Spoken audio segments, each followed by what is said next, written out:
इस एक ट्रिक से आप कोई भी क्यूब चुटकियों में सॉल्व कर सकोगे, चाहे आप कोई भी गवर्नमेंट एग्ज़ाम के लिए प्रिपेयर कर रहे हो, फिर वो क्वेश्चंस कंपाउंड इंटरेस्ट सॉल्व करने वाला हो, वॉल्यूम हो या फिर कोई सिंपल क्यूब निकालना हो। तो स्वागत है आपका आपके अपने चैनल मैथ्स वे पर। इस ट्रिक से पहले आपको 1 to 10 क्यूब्स एटलीस्ट याद होने चाहिए। ये ट्रिक स्क्वायर वाली ट्रिक से एक स्टेप ज़्यादा है।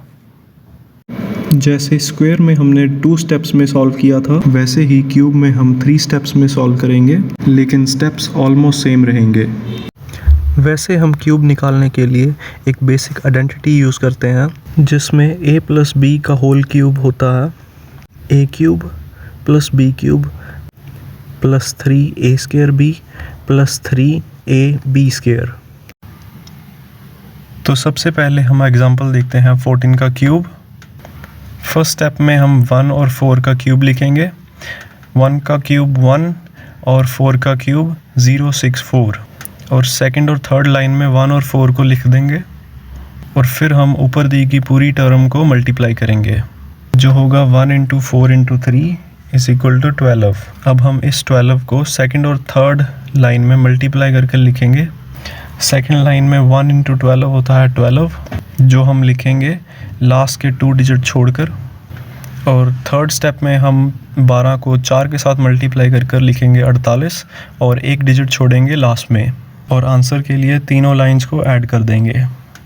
स्टार्टिंग में कोई भी मेथड हमें डिफ़िकल्ट लगता है, पर अगर आप प्रैक्टिस करोगे तो कोई भी क्वेश्चन आपके लिए मुश्किल नहीं होगा, क्योंकि perfect practice prevents poor performance. 27 का क्यूब निकालने के लिए फर्स्ट स्टेप बिल्कुल सेम रहेगा। 2 का क्यूब होता है 8 और 7 का क्यूब होता है 343। अब हम सेकंड और थर्ड लाइन में इन दोनों नंबर्स को लिखेंगे 2 और 7, फिर हम इन तीनों नंबर्स को मल्टीप्लाई कर देंगे। 2 × 7 होता है 14, 14 × 3 होता है 42। अब सेकंड लाइन में 42 को 2 के साथ मल्टीप्लाई करेंगे, जो कि होता है 84, और 2 डिजिट पीछे से छोड़कर हम 84 को लिख देंगे। ऐसे ही थर्ड स्टेप में 7 के साथ मल्टीप्लाई करके 1 डिजिट को छोड़कर 7 × 42 294 लिख देंगे, और लास्ट में इनका टोटल निकाल देंगे। 83 का क्यूब निकालने के लिए हमें सबसे पहले 8 का क्यूब लिखना पड़ेगा, जो होता है 512, और 3 का क्यूब होता है 027, और लास्ट में इन तीनों नंबर्स को मल्टीप्लाई कर देंगे 8 × 3 × 3। 8 × 3 होता है 24, 24 3 = 72। अब हम 72 को सेकंड लाइन के साथ मल्टीप्लाई करेंगे, मतलब 8 के साथ मल्टीप्लाई करेंगे, और थर्ड वाली लाइन में 3 के साथ मल्टीप्लाई करके इसे यहाँ पर लिख देंगे।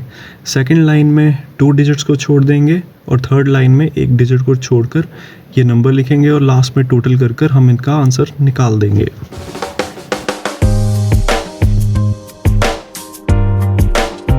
अब हम लास्ट एग्जांपल देखते हैं 59 का क्यूब, और इसे दोनों मेथड से सॉल्व करके देखेंगे। एक तरफ हम इसे वैदिक मैथ से सॉल्व करके देखेंगे, और दूसरी तरफ वही लॉन्ग मल्टीप्लिकेशन को यूज़ करेंगे, जिसमें हम एक ही टर्म को 3 बार मल्टीप्लाई करेंगे।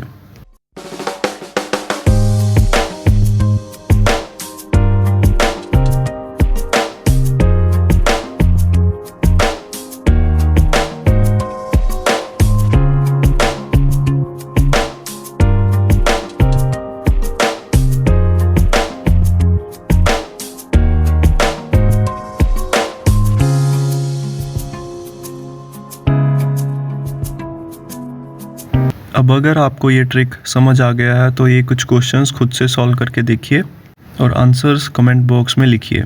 ऐसी ही और ट्रिक्स के लिए लाइक एंड सब्सक्राइब कीजिए। जय हिंद।